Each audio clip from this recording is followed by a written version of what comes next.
અમદાવાદ શહેરમાં bullet ટ્રેનનો route ખૂબ જ પડકારજનક છે કારણ કે અહીંનો 18 કિલોમીટર લાંબુ બુલેટ ટ્રેન વાયડક્ટ પહેલાથી જ ચાલુ અને વ્યસ્ત રેલવે લાઇનોની ઉપરથી પસાર થાય છે. ભારતીય રેલવેના આ નેટવર્કને કોઈપણ પ્રકારનું નુકસાન પહોંચાડ્યા વગર કે રોક્યા વગર બુલેટ ટ્રેનનો ટ્રેક તૈયાર કરવા માટે વિશેષ રૂપે 13 ભારે પોર્ટલ બીમની ડિઝાઇન તૈયાર કરવામાં આવી હતી. આ તમામ બીમને અલગ અલગ મુખ્ય રેલ માર્ગો પર સ્થાપિત કરવામાં આવ્યા છે. સાબરમતીમાં જે છેલ્લો પ્રીકાસ્ટ પ્રેસ્ટ્રેસ્ડ પોર્ટલ બીમ તૈયાર કરવામાં આવ્યો છે તે આખા રૂટનું સૌથી વિશાળ અને ભારે કોન્ક્રીટ સ્ટ્રક્ચર છે.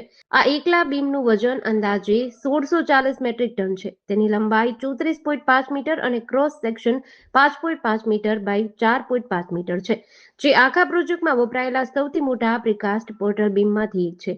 આટલા વિશાળ અને ભારે ભરખમ બીમને રેલવે લાઇન પર લોન્ચ કરવાનું આખું ઓપરેશન અત્યંત કુશળતા સાથે માત્ર 3 કલાકની અંદર સફળતાપૂર્વક પૂર્ણ કરી લેવાયું હતું. આ જટિલ કામગીરી માટે નિર્માણ સ્તર પર 2200 મેટ્રિક ટનની ભારે ક્ષમતા ધરાવતી ક્રોવલર ક્રેનની મદદ લેવાઈ હતી. સાબરમતીમાં કાર્યસ્થળ પર જગ્યા ઘણી મર્યાદિત હોવાના કારણે આ કામ ઘણું જોખમી હતું.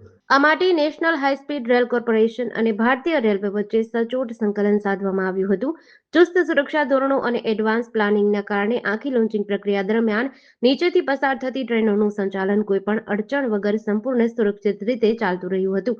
અમદાવાદમાં આ તમામ 13 ભારે પોર્ટલ બીમનું સફળ ઇન્સ્ટોલેશન ભારતની પ્રથમ હાઈ સ્પીડ રેલ પરિયોજનાના નિર્માણમાં ઉપયોગમાં લેવાતી અત્યાધુનિક અને તકનીકી ક્ષમતા અને ચોકસાઈ દર્શાવે છે. આ પ્રોજેક્ટ માત્ર દેશના સ્પીડની નવી ક્રાંતિ જ નહીં લાવે, પરંતુ સિવિલ એન્જિનિયરિંગના ક્ષેત્રમાં પણ નિર્માણના નવા અને વિશ્વસ્તરીય માપદંડો સ્થાપિત કરી રહ્યો છે.